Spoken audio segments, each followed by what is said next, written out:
అందరికీ నమస్కారం. ఈరోజు కథ హిట్లర్ ఎపిసోడ్ 241 కోరి వచ్చిన వరం. ఇక స్టోరీలోకి వెళ్తే కంపెనీని తిరిగి పొందడం కోసం విరాట్ ఇచ్చిన పనిష్మెంట్ యాక్సెప్ట్ చేసి పూర్తి చేసిన హాస్ని మూడవ రోజు అతనే కంపెనీ ఇచ్చేస్తున్నాడని చెప్పడంతో సంతోషపడుతూ స్పృహ కోల్పోయింది. ఏదో సౌండ్ వినిపించడంతో వెనక్కి తిరిగి చూసిన అతనికి నేల మీద పడి స్పృహలో లేని హాస్ని కనిపించడంతో షాక్ అయిపోయాడు. చలనం లేని ఆమెను చూసిన అతనికి ఒక్కసారిగా కాలం స్తంభించిపోయినట్లు అనిపించింది. హసిని అని గట్టిగా అరుస్తూ వేగంగా ఆమె దగ్గరికి వెళ్ళి స్పృహలోకి రప్పించే ప్రయత్నం చేశాడు. వాళ్ళకి కాస్త దూరంలో నిలబడిన దాస్ అదంతా గమనించి కంగారుగా దగ్గరికి వచ్చాడు. ఎంతసేపటికి ఆమె కళ్ళు తెరవకపోవడంతో 2 రోజులుగా నిలబడి ఉండటం వల్ల నీరసంతో స్పృహ కోల్పోయినట్టున్నాడు సార్. ఇలాగే వదిలేస్తే ప్రాబ్లం అవుతుంది. వెంటనే మేడంని హాస్పిటల్కి తీసుకెళ్దాం సార్ అని రిక్వెస్ట్ చేశాడు దాస్.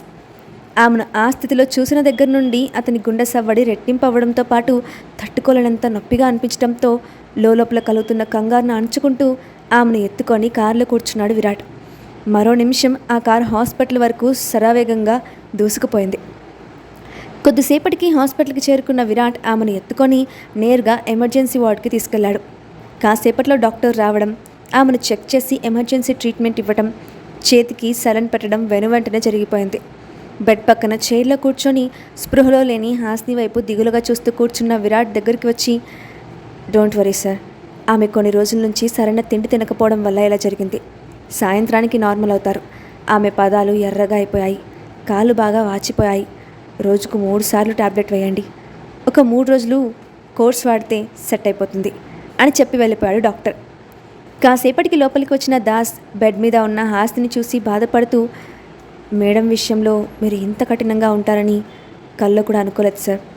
ఒకప్పుడు ఆమెను మీ ప్యాలెస్కి మహారాణి చేశారు. ఆమె చేసిన అల్లరిని, పిచ్చి పనులను ఎంతో ఇష్టంగా భరించారు. ఆమె మీద ప్రాణాలు పెట్టుకున్నారు. మీ మధ్య ఎంతమంది సమస్యలు సృష్టించడానికి ప్రయత్నించినా అన్నిటినీ సమర్థవంతంగా తిప్పికొట్టారు. పెళ్ళైన కొద్ది నెలల్లోనే ఎన్నో ఆటుపోట్లు ఎదుర్కొన్నారు. ఆఖరికి మేడం కోసం మారుమూల గ్రామానికి వెళ్ళి కొద్ది రోజులున్నారు. కానీ ఒక్క యాక్సిడెంట్ మొత్తాన్ని మార్చేసింది. ఒకప్పుడు ఆమె మీద పంచ ప్రాణాలు పెట్టుకున్న మీరు గతం మర్చిపోయిన తర్వాత ఆమెను ఇంతగా ద్వేషిస్తున్నారు. మీరు చేసినది న్యాయమో అన్యాయమో నాకు అర్థం కావట్లేదు. కానీ మీకు నమ్మిన బంటుగా ఉండటం తప్ప ఎదిరించడం నాకు రాదు సార్.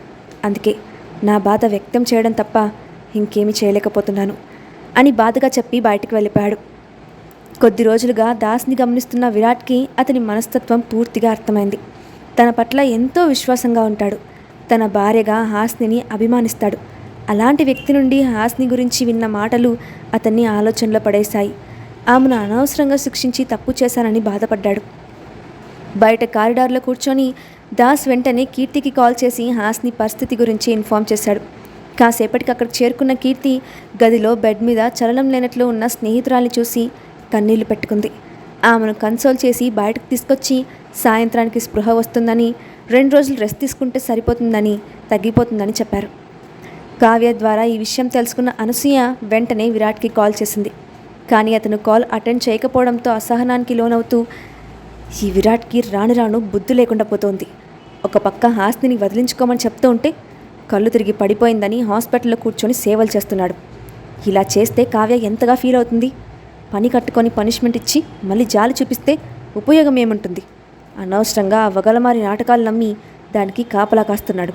అది నా కొడుకు జీవితం నుండి శాశ్వతంగా వెళ్ళిపోతే తప్ప నాకు మనశ్శాంతి ఉండదు అని తిట్టుకుంది. ఆ రోజు సాయంత్రానికి స్పృహలోకి వచ్చిన హాస్ని తనకు సమీపంలో ఉన్న విరాట్ని చూసి మాట్లాడడం ఇష్టం లేనట్లు ముఖం తిప్పుకుంది. కాసేపటి తర్వాత లోపలికి వచ్చిన కీర్తితో తనకు హాస్పిటల్లో ఉండటం ఇష్టం లేదని వెంటనే ఇంటికి తీసుకెళ్ళిపోమని అడిగింది. దాంతో ఆమె డాక్టర్ దగ్గరికి వెళ్ళి మాట్లాడి హాస్నిని డిశ్చార్జ్ చేయించి విరాట్కి చెప్పి తీసుకెళ్ళిపోయింది. ఆమె నేరుగా తన తండ్రి విల్లాకి తీసుకెళ్లి బెడ్ మీద పడుకోబెట్టి భోజనం తినిపించి ట్యాబ్లెట్లు వేసి పడుకోబెట్టింది. 3 రోజులు ఆమెను కంటికి రెప్పలా చూసుకుంటూ సమయానికి తిండి తినిపించి మందులు వేసి కాళ్ళకి పెయిన్ రిలీఫ్ జెల్ రాసి హాస్నిని నార్మల్ చేసింది కీర్తి. 3 రోజులుగా తనకి సేవలు చేస్తూ కన్న తల్లిలాగా చూసుకున్న కీర్తి చేతులను పట్టుకొని, ఏ జన్మలోనో నేను గట్టిగా పుణ్యం చేసుకొని ఉంటాను. అందుకే ఈ జన్మలో నిన్ను నా ఫ్రెండ్గా పుట్టించాడు ఆ దేవుడు. నాకు కష్టం వచ్చిన ప్రతిసారి నాకు తోడుగా ఉండి నన్ను నీ బిడ్డలా చూసుకున్నావు. ఏమిచ్చి నీ రుణం తీర్చుకోను అని ఎమోషనల్ అయింది హాస్ని. మంచి వరిని చూసి పెళ్లి చేసి రుణం తీర్చుకో అని సరదాగా చెప్పి ఆమెను గట్టిగా హక్ చేసుకొని, నీకు నాకు మధ్య రుణం ప్రస్తావన ఎందుకు వచ్చింది? మనం చిన్నప్పటి నుంచి మంచి ఫ్రెండ్స్ హాస్ని. కలిసి పెరిగాం, కలిసి తిన్నాం, కలిసి పనిచేస్తున్నాం. నీ స్నేహితురాలిగా నిన్ను చూసుకునే బాధ్యత నాకుంది. కాబట్టి ఆ విషయం గురించి ఎక్కువగా ఆలోచించకుండా రెస్ట్ తీసుకో అని సర్ది చెప్పింది. మరుసటి రోజు నుంచి యథావిధిగా కీర్తితో కలిసి కంపెనీకి వెళ్ళడం మొదలుపెట్టింది. కాలం ఎవరి కోసం ఆగనంటూ పరుగులు పెట్టింది. చూస్తుండగానే 10 రోజులు గడిచాయి. ఒకవైపు హాస్ని గురించి ఆలోచిస్తూనే యాక్సిడెంట్ జరగడానికి కారణమైన వ్యక్తులను పట్టుకోవడానికి తీవ్ర ప్రయత్నం చేస్తున్నాడు విరాట్. ఆమె దగ్గరికి వెళ్ళాలని అనిపించినా హాస్పిటల్ నుండి వెళ్లే రోజు కోపంగా చూసిన ఆమె చూపు గుర్తుకు రావడంతో ఆగిపోయాడు.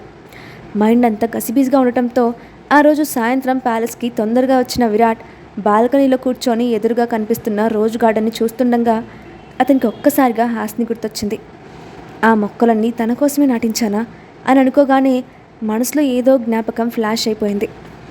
ఇంతలో ఎక్కడి నుండో, నా చెలి రోజావి నాలో ఉన్నవి నిన్నే తలిచే నీడే అని లిరిక్ వినిపించడంతో లీనమైపోయి మరీ విన్న అతనికి ఆ పదాల్లో భావం తన మనసు హాస్ని కోసం చెందుతున్న వేదనలాగా అనిపించింది. గాలి నన్ను తాకిన నిన్ను తాకు జ్ఞాపకం, గులాబీలు పూచిన చిలిపి నవ్వు జ్ఞాపకం, అలలు పొంగి పారితే చెలియ పలుకు జ్ఞాపకం, మేఘమాల సాగితే మోహకథలు జ్ఞాపకం, మనసు లేకపోతే మనిషి ఎందుకంట, నీవు లేకపోతే బ్రతుకు దండగంట, కనిపించవు అందించవు తోడు అన్న చరణంలో ఆమెతో గడిపిన వారం రోజులు కాలం గుర్తుకు రావడంతో తెలియకుండానే అతని కంటి నుండి కన్నీటి చుక్క జాలువారి నేలరాలింది. వెనువెంటనే చెలియ చింతలేదులే చల్లగాలి ఆగిపో, మమత దూరమాయనే చందమామ దాగిపో, కురులు సిరులు లేవులే పూలవనం వాడిపో, తోడు లేదు గగనమా చుక్కలాగా రాలిపో, మనసులోని మాట ఆలకించలేవా, వీడిపోని నీడై నన్ను చేరలేవా, కనిపించవు అందించవు తోడు అని వినిపిస్తున్న ఆఖరి చరణం వింటూ ఎదురుగా కనిపిస్తున్న రోజా పూల తోటలో వాడిపోయి ఎండిపోవడానికి సిద్ధంగా ఉన్న పువ్వులను బాధగా చూస్తూ తనతో చేసిన అల్లరి గుర్తు చేసుకొని బాధపడ్డాడు విరాట్. ఆ పాటలోని భావం అతని మనస్సును కదిలించడంతో తెలియకుండానే పాటలో ఆమెను ఊహించుకున్నాడు విరాట్. ఆమె పట్ల తనలో కలుగుతున్న ఫీలింగ్స్ కావ్య విషయంలో లేకపోవడాన్ని అతను గమనించాడు. అసలు ఇప్పటి వరకు ఆమెను ప్రేయస్గా అనుకోవడం తప్ప ఆ అనుభూతి చెందలేదని ఆ క్షణం అర్థం చేసుకున్నాడు. అదే రోజు రాత్రి ఫోన్ చూస్తున్న హాస్నికి ఉన్నట్టుండి ఏదో గుర్తుకు రావడంతో వెంటనే క్యాలెండర్లో డేట్ చెక్ చేసుకుంది. అప్పటికే తన పీరియడ్స్ మిస్ అయ్యి 10 రోజులు గడిచాయి అని తెలుసుకొని షాక్ అయింది. ఓరి దేవుడా, ఈ విషయం నేనెలా మర్చిపోయాను? ఇప్పటి వరకు పీరియడ్స్ రాలేదంటే నేను కన్సీవ్ అయ్యానా అని అనుకోగానే ఆమె మనసు ఆనందంతో తేలిపోయింది. కానీ డేట్ దాటి కనీసం 10 రోజులు మాత్రమే గడిచాయి కాబట్టి ఇంకొక 5 రోజులు జాగ్రత్తగా ఉండి రెస్ట్ తీసుకొని కన్ఫర్మ్ చేసుకోవాలని నిర్ణయించుకుంది. ఒకవేళ ప్రెగ్నెన్సీ కన్ఫర్మ్ అయితే చాలా జాగ్రత్తగా ఉండాలి. గతంలో జరిగిన తప్పు మరొకసారి జరగడానికి వీల్లేదు. బిడ్డను పోగొట్టుకొని ఎంతగా బాధపడ్డానో నాకు మాత్రమే తెలుసు. ఈసారి ఏ ఒక్కరికి నీడ కూడా నా బిడ్డ మీద పడనివ్వను. అవసరమైతే అందరికీ దూరంగా వెళ్ళిపోయి మరీ కాపాడుకుంటాను. వీలన్ని రోజులు ఈ విషయాన్ని ఎవరికీ తెలియకుండా చూసుకుంటాను అని తనకు తానే చెప్పుకుంది హాస్ని. అంతలోనే అప్పట్లో విరాట్ గారు బిడ్డ కోసం ఎంతగా ఎదురు చూశారో, బిడ్డను కోల్పోయినప్పుడు అంతకంటే ఎక్కువగా బాధపడ్డారు. ఇప్పుడు అసలు గతమే గుర్తులేదు. అసలు ఈ బిడ్డను తన బిడ్డగా ఆయన అంగీకరిస్తారా అనే ఆలోచనలో పడింది. ఏది ఏమైనా తనను తాను జాగ్రత్తగా కాపాడుకుంటూ బిడ్డను కనాలని, విరాట్ ప్రతిరూపంగా భావించి ప్రేమగా పెంచుకుంటూ బ్రతకాలని ఆశపడింది హాస్ని. మరుసటి రోజు నుండి హాస్ని ప్రవర్తించే విధానం పూర్తిగా మారిపోయింది. అనుక్షణం జాగ్రత్తగా గమనించుకుంటూ నిదానంగా అడుగులు వేసుకుంటూ నడుస్తోంది. గంటకి ఏదో ఒకటి తింటూ కాసేపు వాకింగ్ చేస్తూ తనను తాను ఆరోగ్యంగా ఉంచుకుంటోంది. కంపెనీలో ప్రతిరోజు మధ్యాహ్నం 2 గంటలు నిద్రపోతూ ఉంది. అన్నిటికంటే ముఖ్యంగా జంక్ ఫుడ్కి పూర్తిగా దూరమై హెల్తీ ఫుడ్కి ఎక్కువగా ప్రిఫరెన్స్ ఇవ్వడం మొదలుపెట్టింది. స్ట్రెస్ అండ్ టెన్షన్ తగ్గించుకోవడానికి మెడిటేషన్ అలవాటు చేసుకుంది. అయితే గత కొద్ది రోజులుగా ఆమె చేస్తున్న వింత వింత చేష్టలను గమనించిన కీర్తి ఆమెకు దయ్యం పట్టిందని నిర్ధారణకు వచ్చింది. వెంటనే తెలిసిన వాళ్ళతో మాట్లాడి హాస్నికి పట్టిన దయ్యాలని వదిలించుకోవడానికి భూత వైద్యుడిని కూడా కల్పించింది. అతను రావడంతోనే నేరుగా హాస్ని క్యాబిన్కి తీసుకెళ్ళి, నేను చెప్పిన అమ్మాయి ఇదే స్వామి, కొన్ని రోజులుగా తన ప్రవర్తన మొత్తం మారిపోయింది. అతిగా తింటుంది, అతిగా నిద్రపోతుంది, ఒకసారి తనలో తానే పిచ్చి పిచ్చిగా ఏదో ఒకటి మాట్లాడుకుంటూ ఉంటుంది. ఒంటరిగా గాల్లోకి చూస్తూ నవ్వుకుంటుంది. ఒకప్పుడు తినడానికి అసహించుకున్న ఐటమ్స్ అన్నీ ఇప్పుడు ఇష్టంగా తింటుంది. ఇలా 1 కాదు 2 కాదు. ఆమె గురించి చెప్పడానికి ఒక చాప్టర్ అంత లిస్ట్ ఉంది. అందుకే భయపడి మిమ్మల్ని తీసుకొచ్చాను. తనకి పట్టిన పిచ్చి మీరు నయం చేస్తే మీరు కోరినంత డబ్బు ఇస్తాను అని వేడుకుంది కీర్తి. ఆ మాటలు విన్న హాస్ని షాక్తో పైకి లేచి, ఒసే తింగర్దానా, ఈ భూత వైద్యుడిని కంపెనీకి రప్పించాల్సిన అవసరం ఏముంది? ఒకప్పుడు నేను సరిగ్గా లేనని తిట్టావు, ఇప్పుడు ఆచిచూచి అడుగులు వేస్తూ ఉంటే ఏకంగా నన్నే పిచ్చిదాన్ని చేసావా? ముందు ఆ అంట్ల వెధవను బయటకు తోసే, తీరిగ్గా నీ సంగతి చెప్తా అని గట్టిగా వచ్చింది. నేరుగా భూత వైద్యుని ముందు నిలబడి, ఇంకొక్క నిమిషం ఇక్కడ ఉంటే పోలీసులకు కాల్ చేసి నా ఒంటి మీద ఉన్న బంగారం కొట్టేసావని కంప్లైంట్ ఇస్తా. దెబ్బకి చచ్చి ఊరుకుంటావు. కాబట్టి వీలంత తొందరగా కట్టబుట్ట సర్దుకొని పో అని సీరియస్గా వార్నింగ్ ఇచ్చింది హాస్ని. దాంతో భయపడిన భూత వైద్యుడు వెనక్కి తిరిగి చూడకుండా పారిపోయాడు. ఆ తర్వాత కోపంగా కీర్తి దగ్గరికి వచ్చి, అసలు ఎందుకు పిలిచావే వాణ్ణి? అంత అవసరం ఏమొచ్చింది అని నిలదీసింది హాస్ని. నీలో కొత్త కొత్త మార్పులన్నీ వస్తున్నాయి, అందుకే భయమేసింది. ఒకప్పుడు ఆరోగ్యానికి పనికొచ్చేవి తినమంటే అర్థం లేని వేషాలు వేసేదానివి. ఇప్పుడు నీ అంతటా నువ్వే తింటూ ఉంటే అనుమానం వచ్చింది. అదొక్కటే కాదు, ఎప్పుడు చూసినా లేడీ పిల్లలాగా చింగు చింగుమంటూ ఎగిరే నువ్వు తాబేల్లాగా నత్తనడకలు నడుస్తూ ఉంటే ఆ డౌట్ మరింత పెరిగింది. అందుకే అష్ట కష్టాలు పడి అతన్ని రప్పిస్తే నీ పిచ్చితో పారిపోయేలా చేసావు. నిజం చెప్పు, నా దగ్గర ఏమైనా దాస్తున్నావా అని డౌట్గా అడిగింది కీర్తి. బాబోయ్, దీనికి అప్పుడే అనుమానం వచ్చినట్టుంది. కాస్త జాగ్రత్తగా ఉండాలి. ఈ మేడంకి నిజం తెలిసిందంటే విరాట్ గారు అడిగినప్పుడు చెప్పేస్తుంది. ఇంతకుముందు కూడా కీర్తి చెప్పడం వల్లే నన్ను వెతుక్కుంటూ మారుమూల పల్లెటూరుకు వచ్చారు. దానివల్ల యాక్సిడెంట్ జరిగి గతం మర్చిపోయే పరిస్థితికి వచ్చింది. మళ్ళీ అదే తప్పు చేయాలని నాకు లేదు. 2 నెలల తర్వాత ఎలాగో తెలుస్తుంది కాబట్టి అప్పటి వరకు జాగ్రత్తగా ఉంటే సరి అని నిర్ణయించుకుంది హాస్ని.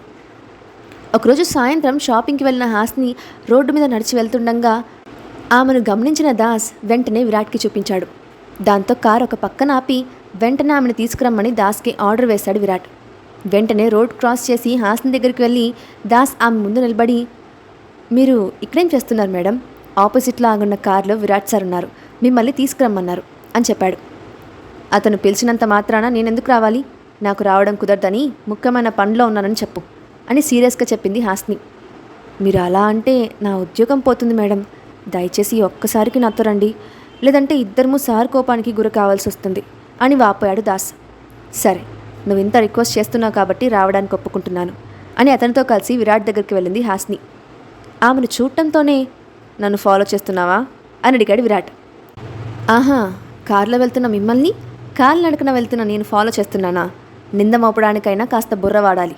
ఇదేమైనా న్యాయంగా ఉందా అని కస్సును లేచింది హాస్ని. ఇప్పుడు న్యాయం గురించి మాట్లాడుకునే సమయం కాదు అంటూ ఆమెను కారులోకి లాక్కొని నేరుగా హోటల్కి తీసుకెళ్లాడు. అతని సడన్ రియాక్షన్కి షాక్ అయిన హాస్ని సైలెంట్గా అతన్ని అనుసరించి ఒక ప్రైవేట్ క్యాబిన్లోకి ఎంటర్ అయింది. ఇద్దరు చైర్లో కూర్చున్న తర్వాత ఆమె కళ్ళలోకి సూటిగా చూస్తూ, నీ కంపెనీ నీకు తిరిగి ఇచ్చేశాను కదా, నాకు థ్యాంక్స్ చెప్పాల్సిన అవసరం లేదా అని ప్రశ్నించాడు విరాట్. వాట్? పార్టీ కోసం ఇంత హంగామా చేశారా? ఉన్నట్టుండి ఇక్కడికి తీసుకొస్తే భయపడి చచ్చాను. ఇంకెప్పుడు అలా చేయకండి అని సీరియస్గా చెప్పింది హాస్ని. ఇప్పుడు విరాట్ ఎలా రియాక్ట్ అవుతాడు? హాస్నికి పార్టీలో ఎలాంటి వింత అనుభవాలు ఎదురవబోతున్నాయి? నెక్స్ట్ పార్ట్లో చూద్దాం. Thanks for watching.